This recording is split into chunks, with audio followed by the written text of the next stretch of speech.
अस्सलामुअलैकुम।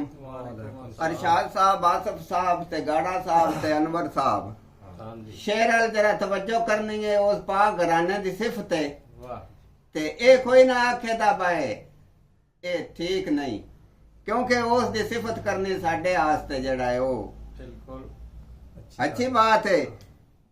शेर है जनाब, जेड़ा काम अली दे पुत्रां कीता, जेड़ा काम अली दे पुत्रां कीता किसे होर करके विखाया नहीं। अली दे पुत्रां वर्गा जग ते कोई आया नहीं। जेड़ा काम अली दे पुत्रां कीता किसे होर करके विखाया नहीं।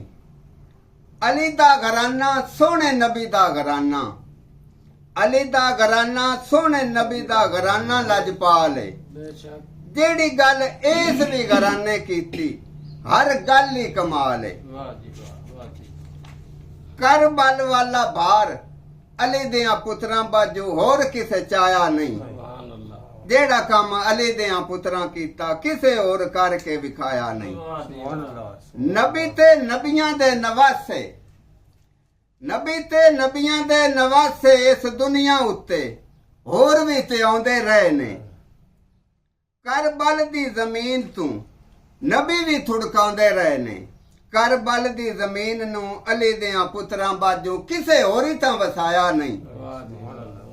जेड़ा काम अली दे पुत्रां कीता किसे होर करके विखाया नहीं।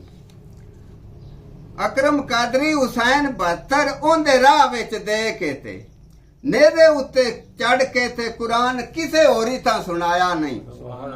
औलाद अली बाजू शाम जान वाला भार किसे होर चाया नहीं। सोने अली दे पुत्रां बाजू जग, सोने अली दे पुत्रां वर्गा जग ते को आया नहीं। जेड़ा काम अली दे पुत्रां कीता किसे होर करके विखाया नहीं।